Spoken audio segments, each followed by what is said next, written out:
अब परमात्मा ने बताया अक्षर पुरुष एक पेड़ है और वो मूल जड़ गुप्त है। देखिएगा, परमात्मा ने यहां से प्रारंभ किया है क्योंकि वो स्वयं थे जड़, वो मूल थे सारे संसार के।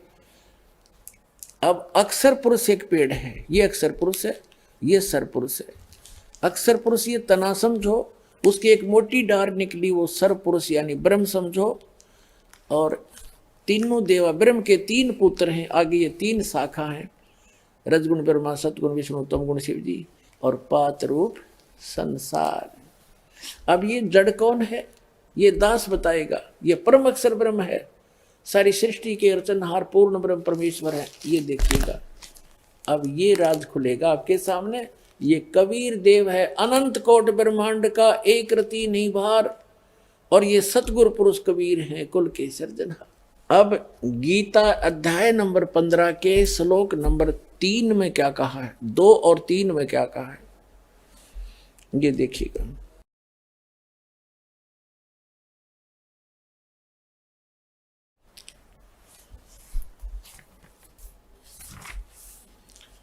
अब ये एक आपने पढ़ लिया, ये स्पष्ट हो गया,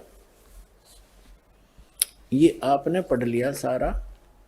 अब दूसरे में देखते हैं, उस संसार वृक्ष की तीनों गुण रूप, रजगुण ब्रह्मा, सतगुण विष्णु, तीनों गुण रूप, ये जल से बड़ी हुई नहीं। विषय पर वाला शाखा, विषय पर वाला शाखा, विषय विकारों वाली ये शाखाएं हैं, नीचे और ऊपर, सर्वत्र नहीं। देखो अब हम फिर इसका सहयोग लेंगे।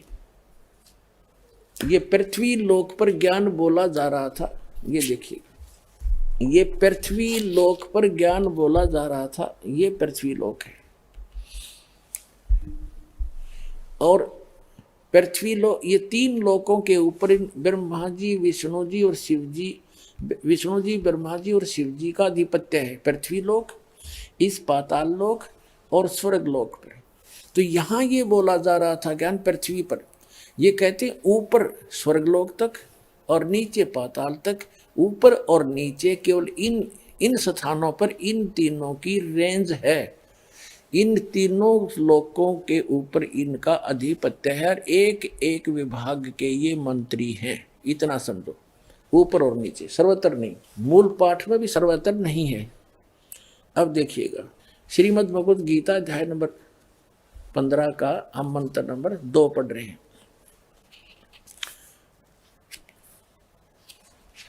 ये यहां से शुरू हुआ है। अध्याय नंबर 15 का श्लोक नंबर 2, उस संसार वृक्ष की तीनों गुण रूप, रजगुण ब्रह्मा जी, सतगुण विष्णु जी, तमगुण शिव जी। पहले ये क्लियर करते हैं।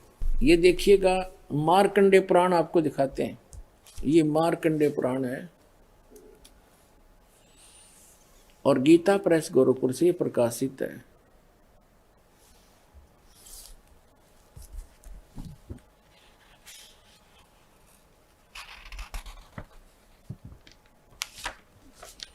ये गीता प्रेस गोरखपुर से प्रकाशित है। ये यहाँ का इनका चित्र है सर।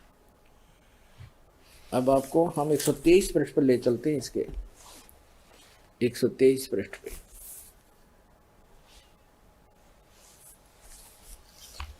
संक्षिप्त मार्कंडे पुराण, या मार्कंडे जी बोल रहे हैं।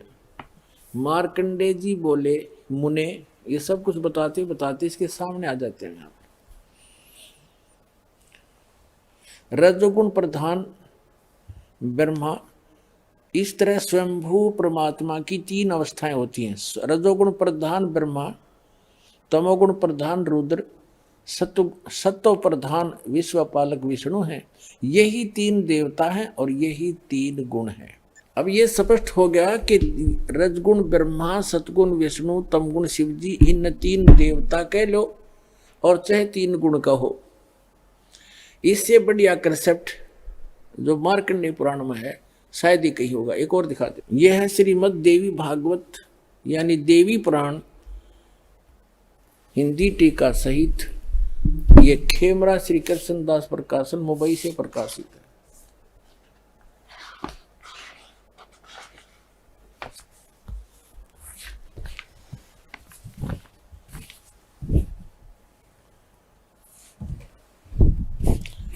अथ देवी भागवतम सभाष्टिकम समात्यम, खेमरा श्री कृष्णदास प्रकाशन, मुंबई 4। यहाँ इसका सारा कुछ लिखा हुआ है इधर, बस इतना ही दिखाएंगे, इसमें आप देख सकते हैं। अब इसके हम यहाँ पहुँचते हैं तीसरे स्कंद में। अथ श्री देवी भागवते भाषा टीका युक्ते तृतीय स्कंद है प्रारंभते, तीसरा स्कंद प्रारंभ हो गया। अब इसके हम यहाँ आते हैं।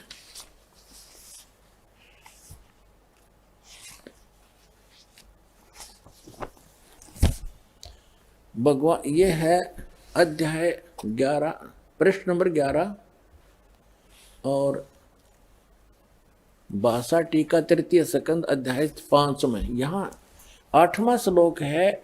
भगवान शंकर के अपनी माता दुर्गा की महिमा सुनाते हैं। हे माता, यदि हमारे ऊपर सदा आप दया युक्त हो तो हमको तमोगुण में किस प्रकार प्रदान किया, और ब्रह्मा रजोगुण और हरि यानी विष्णु को सतोगुण युक्त किए, क्यों युक्त किए। अब ये बीच में संस्कृत आ जाती। अब हम संस्कृत पढ़ेंगे। ये 7वां श्लोक समाप्त हुआ, 8वां प्रारंभ होता है। यदि धर्मनान सदाम्बिके कथम अहम विहित च तमोगुण, मुझे तमोगुण क्यों बना दिया। कमल जय, कमल से उत्पन्न होने वाले ब्रह्मा जी को रजोगुण संभव, रजोगुण क्यों उत्पन्न किया। और सुवित किमु सतोगुण हरि, और विष्णु जी को सतोगुण क्यों उत्पन्न कर दिया, क्यों बना दिया आपने। इति सिद्धम रजोगुण ब्रह्मा सतगुण विष्णु तम गुण शिव जी। फाइनल हो गया। अब हम फिर आते हैं श्रीमद् भगवद गीता अध्याय नंबर 15 के श्लोक नंबर 2 पर। अध्याय नंबर 15 श्रीमद् भगवद गीता और अध्याय नंबर 15 का श्लोक 2। उस संसार वृक्ष की, इस पर हमने पढ़ दिया, ऊपर को जड़ वाला, नीचे को शाखा वाला, ये पीपल का वृक्ष है, आदि पुरुष परमेश्वर। तो यहाँ बताया को जो अब गीता ज्ञान दाता ने ऊपर को जड़, नीचे को तीनों गुण रूपी शाखा, बस इतना बताया। उसके उस बाकी शेष जानकारी के लिए उसने स्पष्ट कर दिया कि जो सारे विभागों को बताएगा वो तत्वदर्शी संत है। चौथे अध्याय के 32वें श्लोक में गीता ज्ञानदाता कहता है कि अर्जुन, उस परमेश्वर ने, उस परम अक्षर ब्रह्म ने, सच्चिदानंद घन ब्रह्म ने स्वयं आकर के अपने मुख कमल से जो ज्ञान दिया है, यज्ञों की जानकारी जो दी है, यज्ञ माने धार्मिक अनुष्ठान, वो विस्तार के साथ कही है, उसमें वो तत्व ज्ञान है। चौथे अध्याय के 34वें श्लोक में कहा कि उस तत्व ज्ञान को तू तत्वदर्शी संतों से जाकर समझ, यानी गीता ज्ञानदाता तत्व ज्ञान से परिचित नहीं है। और उनको दंडवत प्रणाम करने से, कपट छोड़कर नम्रता पूर्वक प्रश्न करने से तत्वदर्शी संत तुझे उस तत्व ज्ञान का उपदेश करेंगे। अब उस तत्वदर्शी संत की पहचान बताई है 15वें अध्याय के प्रथम मंत्र में, कि जो ऊपर को जड़ और नीचे को शाखा वाला, जो एक संसार रूपी पीपल का वृक्ष अविनाशी कहा गया है, जो इसके सभी छंद, सभी विभागों, पत्तों सहित जानता है, सवेदवित, वो तत्वदर्शी संत है। और परमेश्वर ने 600 वर्ष पहले कहा था, अक्षर पुरुष एक पेड़ है, सरपुरुष निरंजन वा की डार, और तीनों देवा शाखा है ये पात्र रूप संसार। उस समय इन नकली गुरुओं ने उस परमात्मा की समरवाणी को हमारे तक आने नहीं दिया, रिजेक्ट कर दिया। कबीर क्या जाने संस्कृत को, ये अनपढ़ है, अशिक्षित है, धानक है, दुल्हा है, ये क्या जाने सदग्रंथों के गुण रहस्य को। अरे परमात्मा ने संस्कृत की और अरबी की और इंग्लिश की जरूरत क्या है, वो सर्व संपन्न है, सर्व ज्ञान, वो सर्वज्ञ है। लेकिन आज वो सारी साची होगी उस समय बोली हुई सारी ज्ञान परमात्मा का। तो उन्होंने ऑप्शन छोड़ दिया कि वो जड़ कौन है, वो बताएगा मेरा दास आकर के उस परम पिता के बारे में। ये दास भेजा तो तत्वदर्शी संत बना के उस परम पिता ने, कबीर भगवान ने।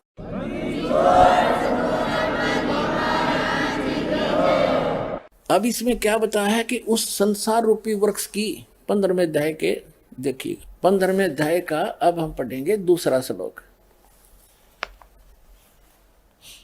उस संसार वृक्ष की तीनों गुण रूप रजगुण ब्रह्मा सतगुण विष्णु तम गुण शिवजी रूपी, ये गलत लिखा है, ये विषय पर वाला शाखा, ये विषय विकार रूपी ये शाखा समझो। तीनों गुण तो शाखा है, ऊपर और नीचे, सर्वत्र नहीं, ऊर्ध्व अधः माने नीचे, ऊर्ध्व माने ऊपर, ऊपर और नीचे फैली हुई है बस।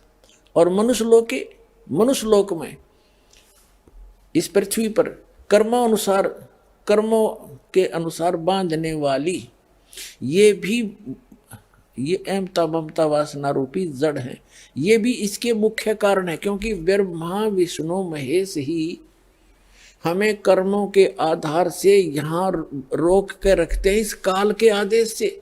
ये इसके मंत्री हैं, एक एक विभाग के मंत्री, इनकी यह ड्यूटी ला रखी है। रजोगुण विभाग के ब्रह्मा जी, उसके अंदर से एक ऐसी प्रेरणा, ऐसी वासना निकल रही है, उसके अंदर से ऐसी तरंगे निकल रही है जैसे मिर्च होती है, मिर्च, और मिर्च का छोंक लगाया जाता है किचन में, और उसकी उस स्थूल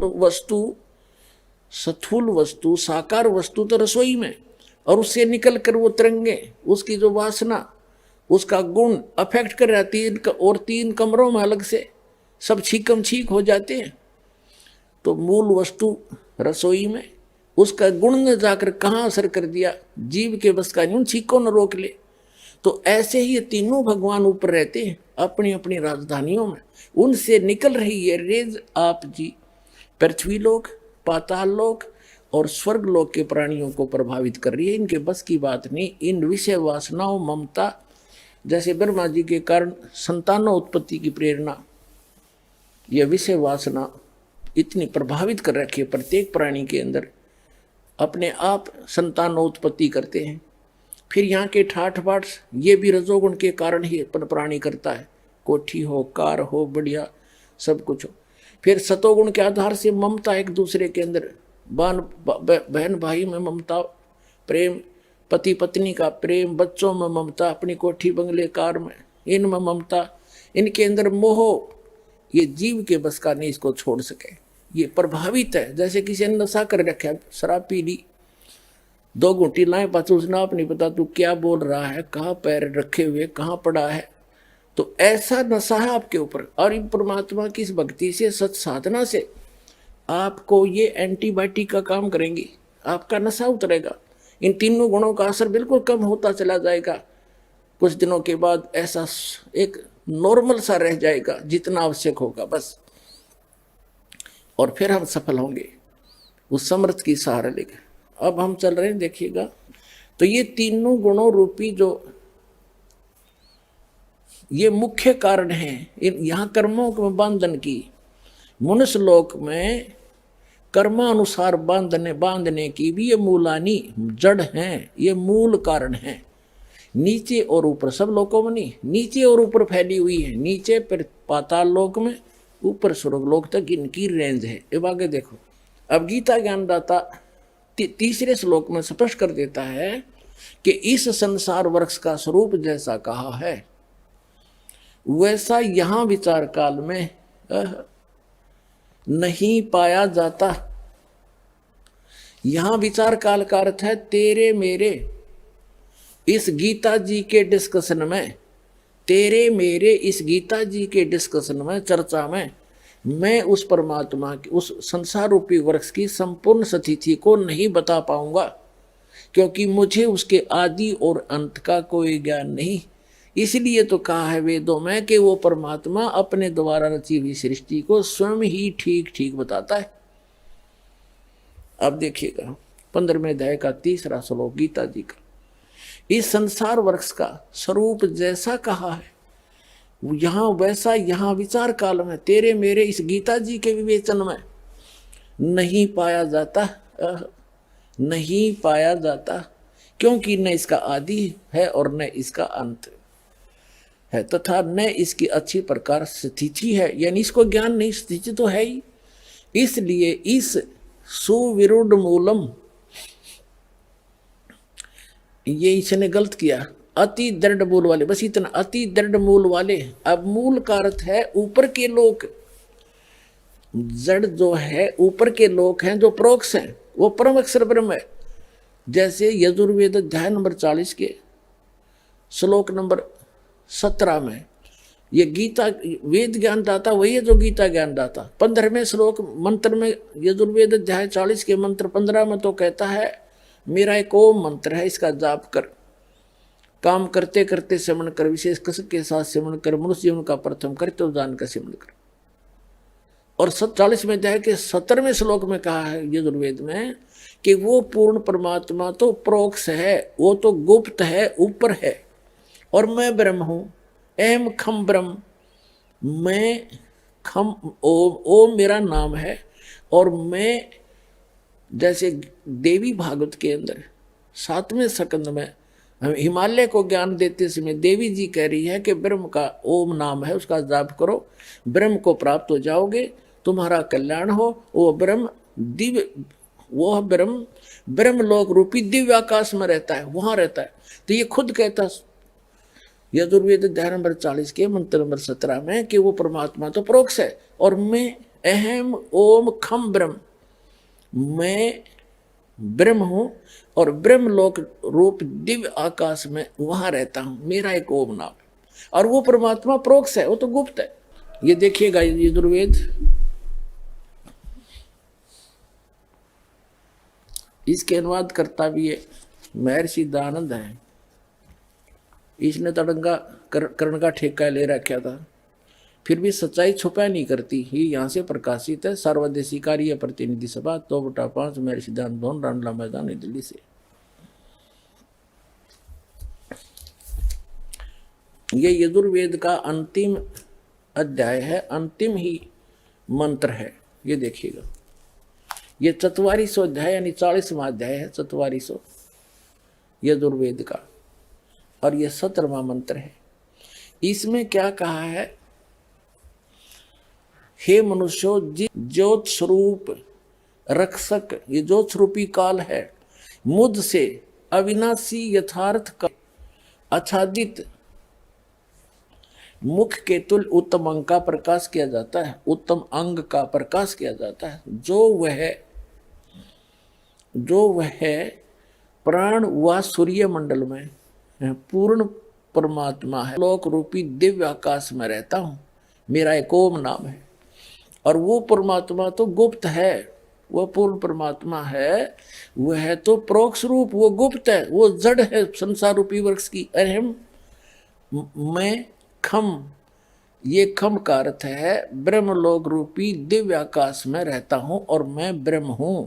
यहां लिखना था ब्रह्म, देख ब्रह्म का क्यों डंगा कर दिया, सीधा लिखना था मैं ब्रह्म हूं, सबके गुण क्रम और स्वरूप करके अधिक हूं, ओम उसका सबका रक्षक जो मैं उसका कोई बात ऐसा नाम जानो, ओम तो लिखना था ओम नाम जानो, ये तो निरा पशु था,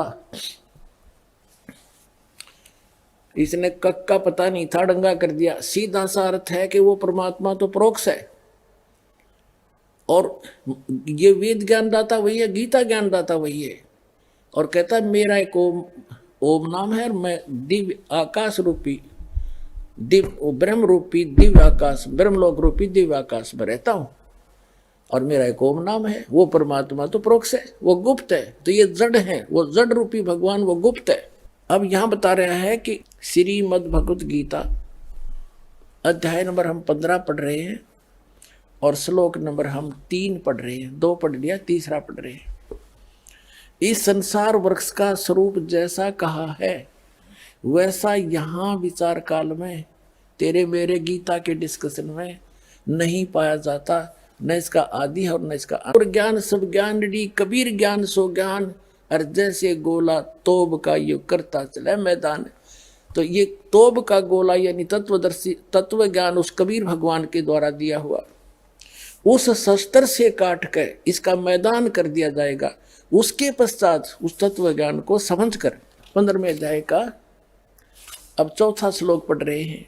उसके पश्चात उस परम पद परमेश्वर को भली भांति खोजना चाहिए, जिसमें गए हुए पुरुष फिर लौटकर संसार में नहीं आते, और जिस परमेश्वर से इस पुरातन संसार वृक्ष की प्रवृत्ति विस्तार को प्राप्त हुई है, अर्थात जिस परमात्मा ने संसार रूपी वृक्ष की रचना की है, जिसने सारे ब्रह्मांडों की रचना की है, इसका अर्थ ये है पुरातन संसार वृक्ष की प्रवृत्ति विस्तार को प्राप्त हुई, जिस परमेश्वर से इस संसार रूपी वृक्ष की प्रवृत्ति विस्तार को प्राप्त हुई, अर्थात जिसने इस परमात्मा इस संसार रूपी वृक्ष को यानी सब ब्रह्मांडों की रचना की है, उसी आदि पुरुष नारायण के मैं शरण हूं।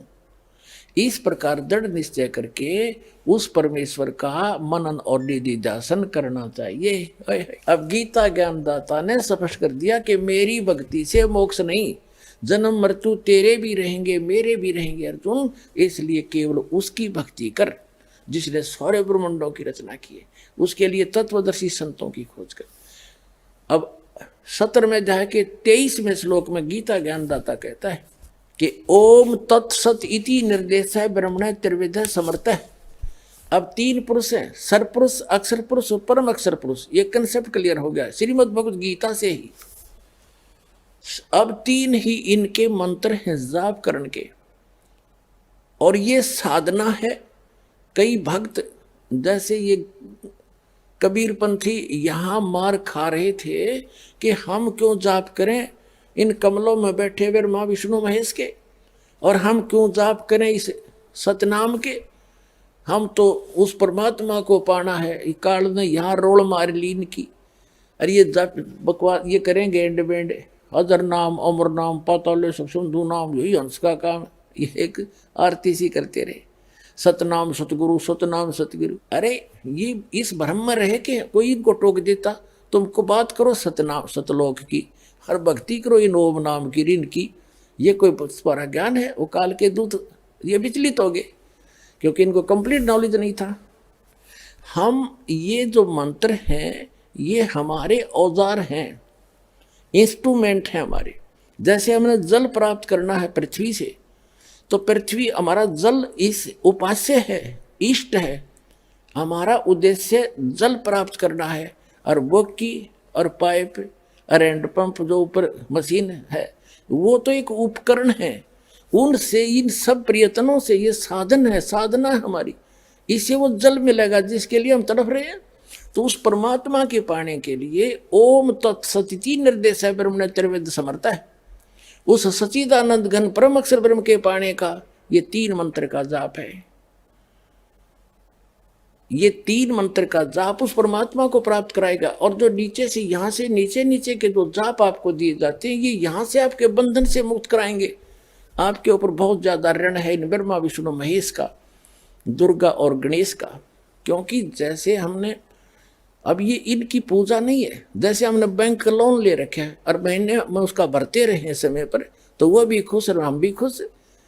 तो उनकी पूजा थोड़ी है, वो तो हमारा लेन देन है, व्यवहार है, वो करना पड़ेगा। हमने कोई कनेक्शन ले रखा है बिजली का और उसका बिल भरना है, तो पूजा थोड़ी कर रहे हैं हम बिजली वालों की। हम तो अपना उनको टैक्स दे रहे हैं, वो हमें सुविधा देते रहेंगे, नहीं तो बंद कर देंगे। तो ये ब्रह्मा विष्णु महेश के जो मंत्र हैं ये पूजा नहीं है, ये कमाई है इनके मंत्र की। और इसके जाप से इनके अपने आप डिपॉजिट होता रहता है, जितना इनको आवश्यकता हमें यहाँ जो वस्तु मिलेगी। ये इनके मूल मंत्र हैं। जैसे एक सिंपल सा उदाहरण है, जैसे एक भैंसा है जोटा, और उसने कोई न्यू कहे जाओ जोटे जोटे भैंसे, कति नहीं सुना, अरे एक बार कर दे हर नो को देखेगा, तो उसका मूल मंत्र है वो हुर। तो इन देवताओं की ये मूल मंत्र हैं, इनके ये वश हैं, इनके बस की बात नहीं। तो इनसे हमें लाभ होगा, ये इस प्रकार समझो। ये सब संसार विचलित पुण्यात्माओं, आपका सौभाग्य, आपके बात गला उतरेगी ना, क्योंकि पहले ज्ञान से पहले वाले भगवानों से सारा उल्टा काम। और यूँ सारा सुलटा, वो था उल्टा, उस उल्टे को हम सुलटा मान रहे थे, अच्छा मान रहे थे। तो इस ज्ञान से भ्रम निवारण होगा। इसको घना घना सुना करो, टीवी सीडी ले जाओ, पुस्तक पढ़ो, और साधना चैनल पर आता है तो उसमें देखा करो। ये तो एक कोर्स करना पड़ेगा अपने, कुछ दिनों में आपके उंगलियों पर आ जाएगा सारा ज्ञान। फिर आपको ब्रह्मा विष्णु महेश भी चाहेंगे तो भ्रमित नहीं कर सकते, और तभी आप भक्त बनोगे। ये देखिएगा 17वां श्रीमद् भगवत गीता का अध्याय 17 का और श्लोक नंबर 23 में, ओम तत्सत इति निर्देश ब्रह्मण त्रिविध समर्थ ब्राह्मणा तेन वेदा च यज्ञा च विहिता पुरा। 23वां श्लोक में ओम तत् ओम ओम तत् तत् सत सत ओम सत तत् सत, यह 3 प्रकार का ब्रह्मण माने सच्चिदानंद घन ब्रह्म यानी परम अक्षर ब्रह्म के पाने का निर्देश। ये निर्देश माने डायरेक्शन, नथिंग एल्स। समर्थ माने समरण करने का। ये ओम तत्सत उस सच्चिदानंद घन ब्रह्म परम अक्षर ब्रह्म गीता ज्ञानदाता से अन्य जो मूल संसार रूपी वृक्ष की जो मूल है उसको प्राप्त करने का ये 3 मंत्र के साधना है, इससे वो मिलेगा। और जो आपको प्रथम मंत्र दिया जाता है वो इन कमलों से हमने बरी होना है, इनसे नो ड्यू सर्टिफिकेट प्राप्त करना है। तो इन मंत्र के जाप जो दास ने आपको बताए हैं, एक दिन में 108 मंत्र, कोई घने नहीं होते, करके देखिए। तो कई भागों में कर ले, एक बार नहीं कर सके 10 कभी कर ले, 20 कभी कर ले, फिर 20 कर ले, यानी 3 भागों में कर ले, 4 में कर ले। लेकिन एक बार अभ्यास पड़ा फिर तो आप डिटे ना जा, कई माला फेर दोगे। तो जितना करोगे उतना ही अच्छा है। नहीं, एक माला में आपका खूब काम चल जाएगा। और फिर ये सतनाम का जाप 2 अक्षर का।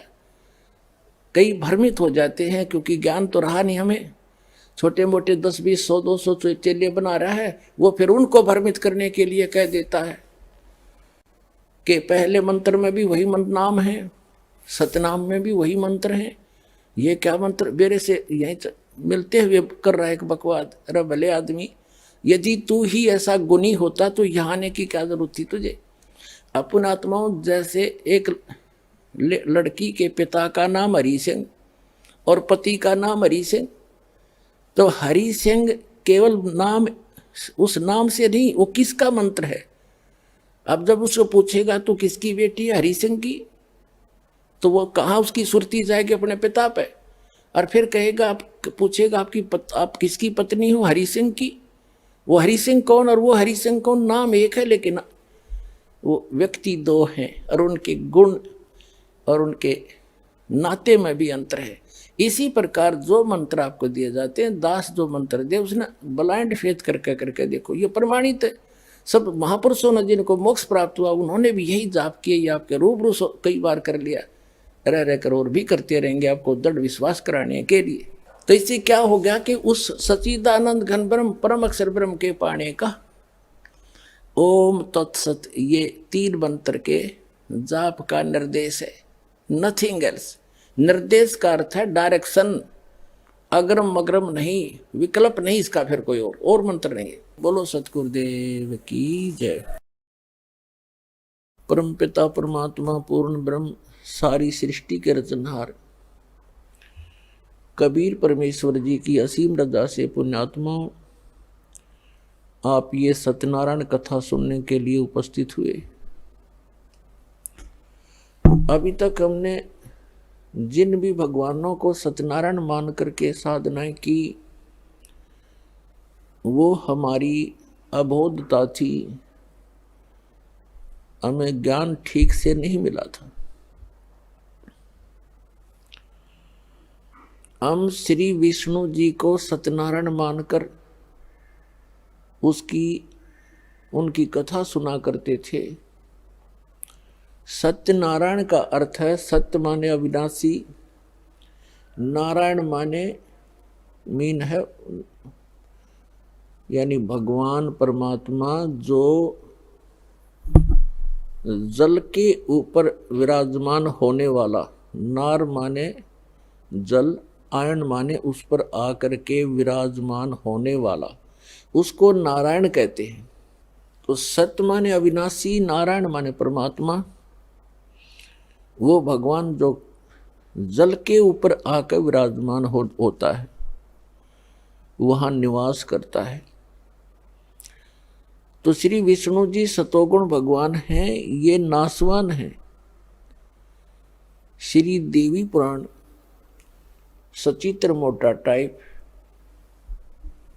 गीता प्रेस गोरखपुर से प्रकाशित के 123 पृष्ठ पर, उसमें स्पष्ट लिखा हुआ है, विष्णु जी कहते हैं अपनी माता दुर्गा से कि तुम शुद्ध स्वरूपा हो, ये सारा संसार आप ही से उद्भासित हो रहा है, मैं ब्रह्मा और शंकर आप ही की कृपा से विद्यमान है, हमारा तो आविर्भाव माने जन्म और तिरोभाव मीन मृत्यु होती है, हम अविनाशी नहीं। तो हमने गलती से इस चतुर्भुजी भगवान विष्णु जी को सत्यनारायण मान लिया, हमारे धर्म गुरुओं को ज्ञान नहीं था। अब सत्यनारायण अविनाशी भगवान कौन है? सत्य साहिब कहो, सत्यनारायण कहो, परम अक्षर ब्रह्म कहो, ये कौन है? ये असंख्य ब्रह्मांड का रचनेहारा और संचालक, इन सब का जनक है। वो कौन है? उसका शुभ नाम क्या है? उनका शुभ नाम है बंदी छोड़ कबीर साहेब, कबीर परमेश्वर सत कबीर, यानी सत साहेब। सत साहेब तो उसकी उपमा है, उनका गुण है, और वास्तविक नाम उनका है कबीर परमेश्वर। तो वो कौन है? जो काशी के अंदर 120 वर्ष तक एक जुलाहे की भूमिका, दानक की भूमिका करते हुए पूरे विश्व को ज्ञान प्रदान किया करते थे। वो परमात्मा सत्यनारायण है, सत्य साहेब हैं। तो पुण्यात्माओं, ये ज्ञान कहां से हुआ कि ये सत्यनारायण है? ये ज्ञान हमें इस दास को कैसे हुआ? परमेश्वर की एक वाणी पढ़ी कबीर भगवान की कि वेद मेरा भेद है, मैं ना वेदन के माही, और जौन वेद से मैं मिलूं ये वेद जानते नहीं। ये चारों वेद मेरी ही महिमा का गुणगान कर रहे हैं, मेरी महिमा बता रहे हैं, लेकिन इन वेदों में वर्णित विधि से मेरी प्राप्ति नहीं हो सकती। इनसे हटकर एक और वेद है जिसको सूक्ष्म वेद कहते हैं, जिसको तत्व ज्ञान भी कहते हैं। उस वेद के अंदर मेरे पाने की विधि है और उसका ज्ञान इन वेदों में किसी में नहीं। तो यहां परमात्मा ने कहा है कि वेद मेरा भेद है और मैं ना मिलूं वेदन के माही, और जौन वेद से मैं मिलूं वो वेद जानते रहे। इसका प्रमाण कहाँ है? श्रीमद् भगवत गीता अध्याय नंबर 4 के श्लोक नंबर 32 में गीता ज्ञानदाता कहता है कि अर्जुन, जो अभी आपने सुना श्लोक 25 से लेकर 31 तक कि कोई तो देवताओं की पूजा करता है, कोई हठ योग करता है, कोई तीक्ष्ण व्रत रखता है, अहिंसावादी बनकर घूमता है, कोई स्वाध्याय करते रहते हैं, कोई केवल योग अभ्यास करते हैं, कोई प्राणों की श्वासों की गति को आते जाते देखते रहते हैं। ये सभी साधक अपनी साधना को पापनाशक जानते हैं, इसको अच्छा मानते हैं, तभी तो वो कर रहे हैं। जब उनको ज्ञान होगा कि साधना ठीक नहीं है तो तुरंत त्याग देंगे। और चौथे अध्याय के 32वें श्लोक में बताया है कि उस परमेश्वर ने, सच्चिदानंद घन ब्रह्म ने अपने मुख कमल से तत्व ज्ञान बोलकर सुनाया है। वो सच्चिदानंद घन ब्रह्म की वाणी है, वो तत्व ज्ञान है। उसके अंदर ये यज्ञों की जानकारी, यज्ञ माने धार्मिक अनुष्ठानों की जानकारी विस्तार के साथ कही गई है, वो तत्व ज्ञान है। उसको जानने से फिर सभी पापों से मुक्त हो जाता है प्राणी। चौथे अध्याय के 34वें श्लोक में कहा कि उस तत्व ज्ञान को तू तत्वदर्शी संतों के पास जाकर समझ। उनको दंडवत प्रणाम करने से, कपट छोड़कर नम्रतापूर्वक सरलतापूर्वक प्रसन्न करने से वे तत्वदर्शी संत तुझे उस तत्व ज्ञान का उपदेश करेंगे। अब श्रीमद् भगवत गीता जो है वेदों का सारांश है, चारों वेदों का, और बहुत ही निर्णायक ज्ञान है श्रीमद् भगवत गीता के अंदर। अब यजुर्वेद अध्याय नंबर 40 के मंत्र 10 से लेकर 13 में एक विशेष ज्ञान दिया है। वेद ज्ञान दाता कौन है? यही जो गीता ज्ञान दाता है। इसने कहा है, वेद में कहा है कि कोई तो परमात्मा को संभवात माने जन्म लेने वाला अवतार रूप में मानता है, जैसे श्री राम, श्री कृष्ण या अन्य 9-24 जो अवतार माने जाते हैं, ऐसे मानता है। कोई कहता वो जन्म लेता ही नहीं, असंभवात है। इसकी जानकारी तत्वदर्शी संत देते हैं, उनसे सुनो। इससे सिद्ध हो गया कि वेद में वो ज्ञान नहीं है।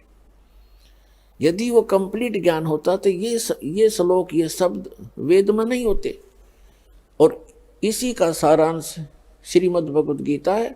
और श्रीमद् भगवत गीता अध्याय नंबर 4 के श्लोक नंबर 34 में भी यही कंसेप्ट क्लियर किया है, यही स्पष्ट कर दिया है कि वो तत्वदर्शी संत उस तत्व ज्ञान से परिचित हैं, उनसे पूछो तो गीता के जी के अंदर भी वो ज्ञान नहीं है।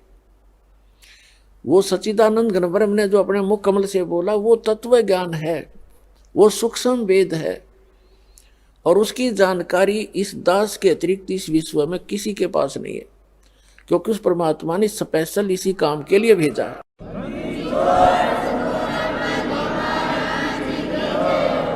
तो वो तत्व ज्ञान है, उसमें लिखा है कि जौन वेद से मैं मिलूं, ये वेद जानते नहीं। तो पुण्यात्मा वो परमात्मा स्वयं आते हैं, अपने मुख कमल से वो ज्ञान प्रचार करते हैं, और उसी ज्ञान को परमात्मा ने स्वयं ही आकर के, जैसा उनका विधान है, वेदों के अंदर परमात्मा की महिमा सुनाई गई है। जैसा कि आपने परमात्मा की वाणी, कबीर साहिब की वाणी अभी सुनी कि वेद मेरा भेद है, मैं ना मिलूं वेदन के माही, और जौन वेद से मैं मिलूं ये वेद जानते नहीं। ऋग्वेद मंडल नंबर 9 सूक्त 86 मंत्र नंबर 26 और 27 में, ऋग्वेद मंडल नंबर 9 सूक्त 82 मंत्र 1, 2, 3 में, ऋग्वेद मंडल नंबर 9 सूक्त 54 मंत्र 3 में, ऋग्वेद मंडल नंबर 9 सूक्त 20 मंत्र 1 में, ऋग्वेद मंडल नंबर 9 सूक्त 94 के मंत्र नंबर 1 में, ऋग्वेद मंडल नंबर 9 सूक्त 95 के मंत्र 2 में, ऋग्वेद मंडल नंबर 9 सूक्त 96 यानी 96 के मंत्र 10 से लेकर 20 में।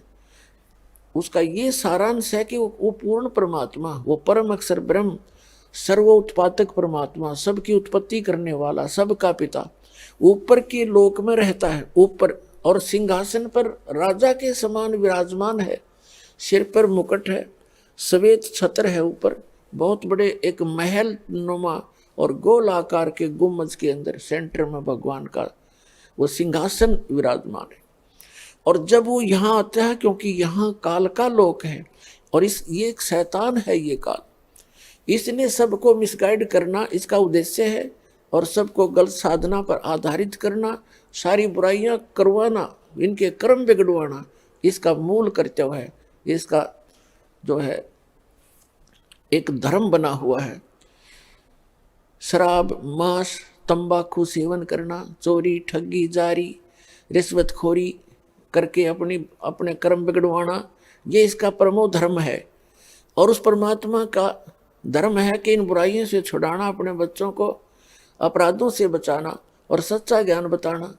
उसके लिए वो स्वयं ही आते हैं।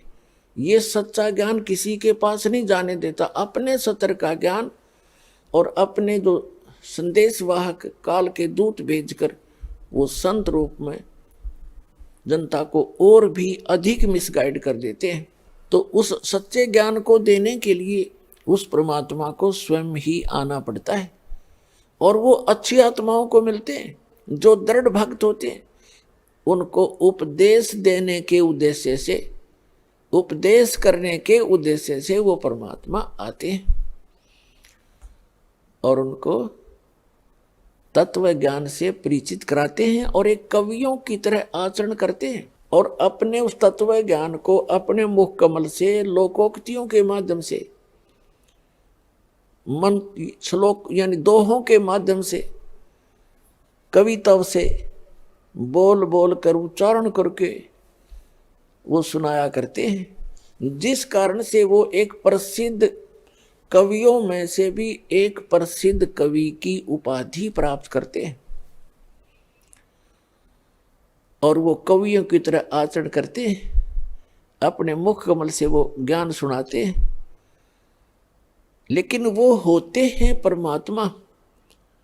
अन्य कवियों का जो ज्ञान है वो अपने सतर का एक, जैसे आम कवि होता है वैसा ही ज्ञान होता है, लेकिन ये परमात्मा भी उसी प्रकार का आचरण करता है, लेकिन इनका ज्ञान श्रेष्ठ होता है और सब सदग्रंथों से मेल होता है।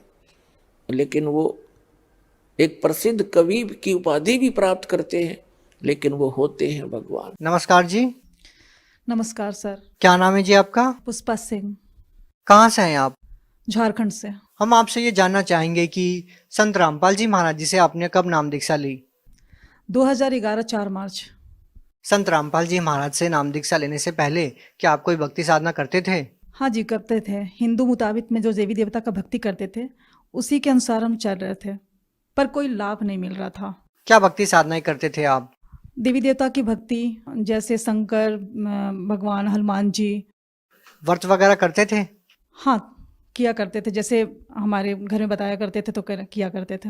आपसे ये जानना चाहेंगे कि फिर आपने संत रामपाल जी महाराज जी से नाम दीक्षा क्यों ली? क्या कारण हुआ कि आपको संत रामपाल जी महाराज जी से नाम दीक्षा लेनी पड़ी?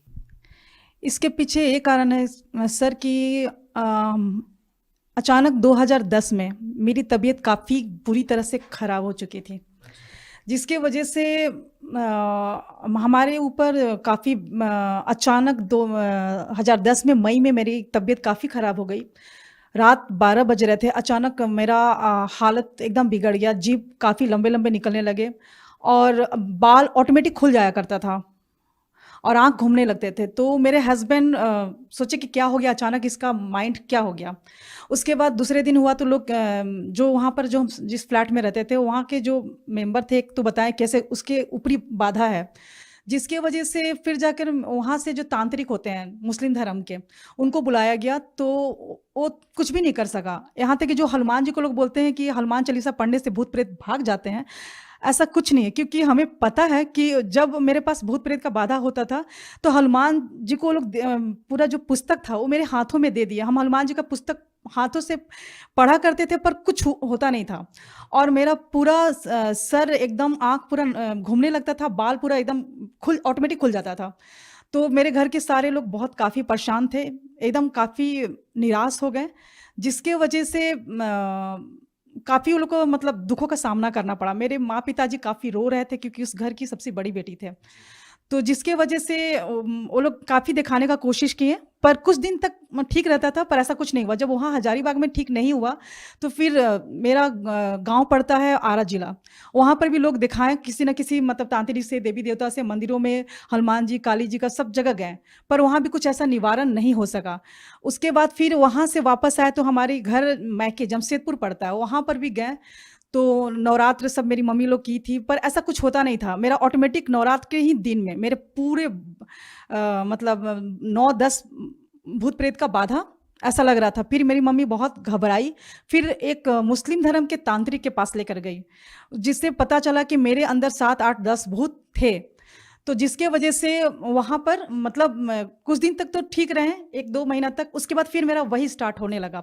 फिर दोबारा 2011 में मेरा फरवरी मार्च में मेरे अचानक तबीयत काफ़ी ख़राब हो गया, क्योंकि 26 जनवरी 2011 में नेशनल गेम लगा हुआ था रांची में, जिसकी वजह से हम वहाँ पर कोच का काम करते थे। मेरी अचानक तबीयत काफ़ी ख़राब हो गई, जिसकी वजह से मेरी मम्मी तुरंत जमशेदपुर लेकर गई। वहाँ पर मेरी हालत ख़राब होने की वजह से तांत्रिक के पास गया। वहाँ पर जितने भूत प्रेत था वो निकालने का कोशिश करता था। उसमें से एक कुल देवता थे हमारे, जो घर के मम्मी पापा के घर के मायके घर कुल देवता थे, अनजान बाबा जिनका नाम था। तो वो उस तांत्रिक से नहीं निकल रहा था। उसने पूरे डंके के चोट पे बोल दिया कि अपने बेटी को तू बचा नहीं सकता, चाहे तू कहीं भी किसी भी कोना में पृथ्वी के किसी भी चल जाओ, नहीं बचा सकता है। अगर तुम्हारी बेटी बच सकती है तो सिर्फ एक ही जगह बच सकती है, हरियाणा में बापों का बाप बैठा है, यानी वो परमात्मा बैठा है, वहां पर ही तुम्हारी बेटी बच सकती, नहीं तो कहीं भी किसी भी धरती के कोने पर, क्या पूरे ब्रह्मांड में नहीं बचा सकता है, सिर्फ हरियाणा में ही जाएगा तो तुम बचा सकते हो। किसने बोला ये मेरे जो अंदर भूत था, कुल देवता अनजान बाबा का नाम से, वो फेमस था, तो उसने कहा। क्या उससे पहले आप लोगों ने संत रामपाल जी महाराज जी का नाम सुना था? नहीं, नाम नहीं सुना था इसके वजह से हम काफी परेशानियों से घिरे हुए थे। ये कब की बात है? ये 2011 की बात है। इससे पहले आपने कभी संत रामपाल जी महाराज जी का नाम नहीं सुना था? नहीं, 2010 में मेरे हस्बैंड को बुक मिली हुई थी, जो उन्होंने हमें बताया नहीं था कि ज्ञान गंगा पुस्तक उनको मिल चुका है, क्योंकि ट्रेन में वो लेकर आए और फिर वो वैसे ही घर में रख दी। आपको बाद में पता चला? हाँ, 2011 में जनवरी के समय में उस बुक को अचानक, हम जैसे हस्बैंड वाइफ दोनों जॉब करते हैं, तो मेरा लेजर पीरियड था, तो मेरा खाली पीरियड था, तो हम सोचे कि इस बुक में क्या है, ज्ञान गंगा नाम है, कुछ डिफरेंट बुक है, तो उस बुक को हम लेकर गए। दरअसल हम आपसे ये जानना चाहते हैं कि संत रामपाल जी महाराज जी का नाम, जो आपके अंदर जो प्रेत आत्मा थी, जिनको आप बता रहे हैं कोई बाबा थे, उन्होंने कहा कि संत रामपाल जी महाराज हरियाणा में कोई संत है, ऐसा महात्मा है जो आपकी इस भूत प्रेत की बाधा को ठीक कर सकता है। तो हम आपसे ये जानना चाहते हैं कि आपके पति को जो पुस्तक मिली थी, क्या उस टाइम पे आपको पता चल चुका था संत रामपाल जी महाराज जी ही आपकी इस समस्या को दूर कर सकते हैं? ये पुस्तक 2010 में अगस्त में मिला ट्रेन में, जो मैं पढ़ नहीं सकी थी, उसको ठीक जनवरी में मैंने 2011 में पढ़ा। उस पुस्तक को पढ़ने के बाद बहुत सारा चमत्कार पड़े हुए थे। मैंने कभी नहीं सुना था संत रामपाल जी महाराज जी के बारे में, तो सिर्फ मैंने इतना सोचा कि परमात्मा भगवान का जो उसमें लाभ कैसे होता है, किस तरह होता है, भगवान कैसे सुख देता है, उस ज्ञान गंगा पुस्तक के पढ़ने के बाद ही पता चला। पहले तो ऐसा था कि भक्ति करते थे पर लाभ कुछ होता नहीं था। नहीं, ऐसा भी तो हो सकता है कि आपने पुस्तक पढ़ी और माइंड में आपको ये बातें घूमने लगी कि उसके बाद ही आपके अंदर जो प्रेत है उसने कहा हो कि संत रामपाल जी महाराज जी के पास चले जाओ, या उससे पहले आपने कभी नाम ही नहीं सुना था? नाम तो सुना नहीं था, बल्कि उसके बाद वो खुद प्रेत बाधा उसने खुद कह दिया कि आपकी बेटी बच ही नहीं सकती है। उसके बाद आपने संत रामपाल जी महाराज जी के बारे में जानना शुरू किया था। हाँ, तो फिर जाके फिर हमारे घर के फैमिली काफ़ी दुखी थे, जिसकी वजह से उन्होंने फिर संत रामपाल जी महाराज जी का कैसे जाना होता है, उसका पीछे जो ज्ञान गंगा पुस्तक के पीछे जो नक्शा लिखा हुआ था, उसके मुताबिक हम लोग टिकट कटवाए और फिर बरवाला आश्रम हरियाणा पहुँचे। अच्छा, जो बातें जहाँ से शुरू होती है वही अब मुकाम पे है कि जैसे ही जो आपके अंदर जो भूत प्रेत की बाधा थी, उन्होंने कहा कि संत रामपाल जी महाराज जी ही ठीक कर सकते हैं, पूरी पृथ्वी पर केवल एक ही जगह है, क्या वो बात सही साबित हुई? जो आपके अंदर भूत प्रेत जो बोल रहा था कि केवल वहीं पर ये बाधा ठीक हो सकती है, तो क्या संत रामपाल जी महाराज जी से नाम दीक्षा लेने के बाद ही आप ठीक हुए? जब हम सब तरह से थक चुके थे, मंदिर, मस्जिद, गुरुद्वारा सब जगह जा चुके थे, जब इंसान का तबीयत खराब होता है ना, तो उसके माँ पिताजी काफ़ी दुखी होते हैं। तब उन समय वो हिंदू, मुस्लिम, सिख, ईसाई नहीं देखते हैं, वो सभी धर्म में जाना स्टार्ट कर देते ताकि उसका बच्चा ठीक हो सके। उस समय वहाँ पर मानसिकता खत्म हो जाता है, जाति पाति क्या होता है।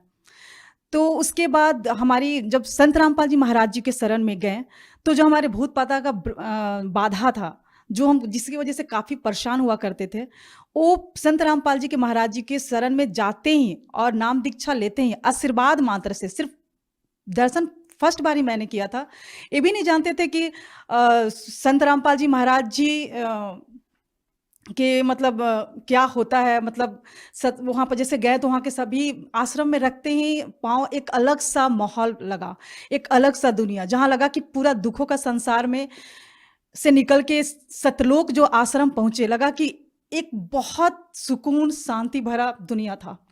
जो हमें प्यार उस दुनिया में नहीं मिल सका, वो सतलोक आश्रम में मिला, अपनापन। और संत रामपाल जी महाराज जी के पास जाते हैं हमारा तुरंत जो हमारे भूत प्रेत का जो बाधा था, वो संत रामपाल जी महाराज जी के दया से एकदम बिल्कुल पूरी तरह से ठीक है। और जो छोटी मोटी हमारी जो बीमारियां थी, बहुत सारी बीमारियां थी छोटी मोटी, वो तो परमात्मा ने उसी समय हमारे जो उनके मंत्र जो देते हैं संत रामपाल जी महाराज जी, उसमें इतनी पावर है, इतनी शक्ति है। उस मंत्र को करते-करते में जो हमारी छोटी-मोटी जो भी बीमारियाँ थी या जो भी थी, माइग्रेन थे, वो सारे परमात्मा के उस मंत्र के करने से ही हो गए समाप्त। तो आपकी जो इतनी बड़ी समस्या थी वो संत रामपाल जी महाराज जी से नाम दीक्षा लेने के बाद ठीक हो गई। इसके अलावा संत रामपाल जी महाराज जी से नाम दीक्षा लेने के बाद आपको कोई लाभ मिला हो? ऐसे तो संत रामपाल जी महाराज से जुड़ने के बाद भगवान क्या होता है, कैसे सुख देता है, ये संत रामपाल जी महाराज जी के शरण में ही आने से पता चला। जैसे सभी संत कहा करते थे कि सबका मालिक एक है, और कहीं-कहीं पढ़ा भी करते थे, किसी मंदिर में या ट्रक के पीछे पढ़ा करते थे कि सबका मालिक एक है, पर किसी ने उसका नाम नहीं बताया कि वो मालिक है कौन। संत रामपाल जी महाराज जी विथ प्रूफ के साथ ये साबित करते हैं कि वह पूर्ण परमात्मा, सबका मालिक एक है, जिसका नाम कबीर है। तो वो पूरे सभी धर्मों से रिलेटेड जितने बुक है, गुरु ग्रंथ साहिब, गीता, बाइबल, वेद, उस सबसे निकाल के पूरा प्रूफ के साथ वो साबित किए हैं कि सुप्रीम परमात्मा सिर्फ कबीर परमेश्वर है। उसकी भक्ति करने से ही संपूर्ण लाभ मिलता है।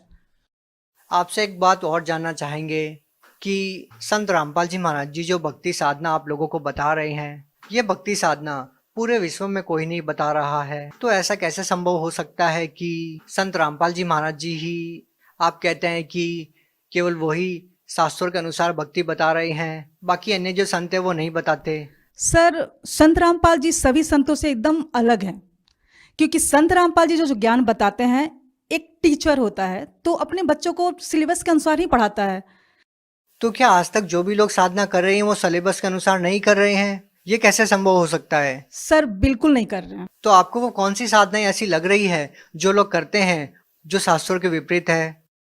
सर, कहना चाह रहे हैं कि जो भक्ति होता है, जिससे लाभ हो सके, हमारे संकटों का निवारण हो सके, आपत्तियां टल सके, इंसान इसीलिए भक्ति करता है, सुख की खोज के लिए, शांति के लिए, मानसिक के लिए या शारीरिक सुख के लिए। पर जो वो भक्ति है, उस भक्ति में अगर किसी को शारीरिक कष्ट है, मानसिक कष्ट है, किसी को आर्थिक कष्ट है, जो संपूर्ण लाभ मिलना चाहिए भक्ति से, वो मिल नहीं पाता है। इसलिए आप कह रहे हैं कि वो शास्त्रों के विरुद्ध भक्ति है। एक प्रमाण तो ये। हाँ, वो शास्त्र विरुद्ध भक्ति है। और इस संत रामपाल जी महाराज जी, पूरे पृथ्वी पर सिर्फ एक ही संत रामपाल जी महाराज जी हैं जो पूरे शास्त्रों के अनुकूल भक्ति बता। मेरा सवाल ये था कि आपको ऐसी कौन सी वो बातें लग रही हैं कि ये शास्त्रों के विरुद्ध है, जो क्रियाएं आपको लगती है आम समाज में, और आप जो क्रियाएं कर रहे हैं वो शास्त्रों के अनुसार है, ऐसा क्या डिफरेंस आपको लगा? सर, शास्त्र विरुद्ध भक्ति में ये है कि जो गीता में मना किया गया है कि व्रत नहीं करना है, फिर भी लोग करते हैं, श्राद्ध नहीं निकालना है, फिर भी लोग करते हैं। और संत रामपाल जी महाराज जी के अनुयायी ना, जो शास्त्रों में लिखा हुआ है, जो संत रामपाल जी महाराज जी शास्त्रों के अनुकूल भक्ति करवाते हैं, उसमें ना वो व्रत करते हैं, ना श्राद्ध निकालते हैं, और बहुत प्रकार का बुराइयां उनके आशीर्वाद मंत्र से ही समाप्त हो जाते हैं। भगत समाज को क्या संदेश देना चाहेंगे? भगत समाज को संदेश तो नहीं दे सकते हैं, सिर्फ प्रार्थना कर सकते हैं कि पृथ्वी पर परमात्मा संत रामपाल जी महाराज जी के रूप में आए हुए हैं हरियाणा में। जल्द से जल्द आइए और नाम दीक्षा लीजिए और अपना आत्मा का कल्याण करवाइए।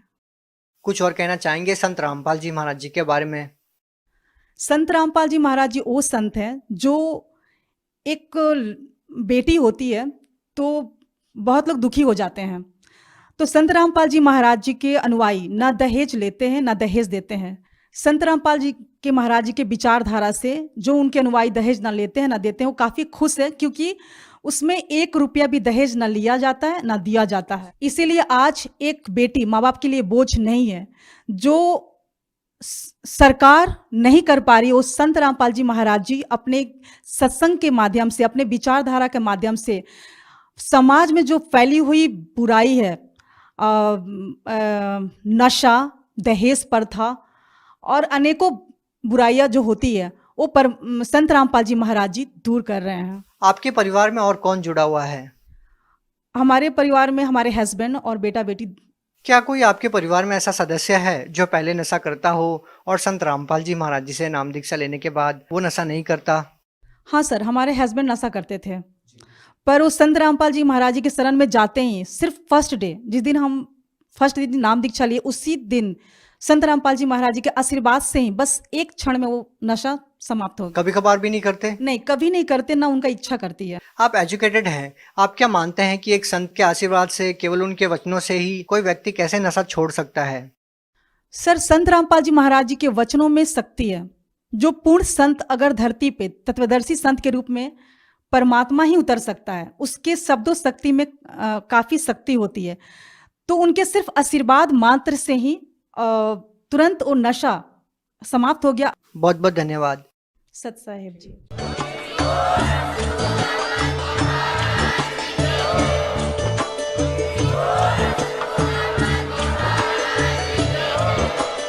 सब्सक्राइब करें लास्ट भक्ति यूट्यूब चैनल को और बेल आइकन को प्रेस करें ताकि आने वाली वीडियो की नोटिफिकेशन आपको मिलती रहे सत साहेब।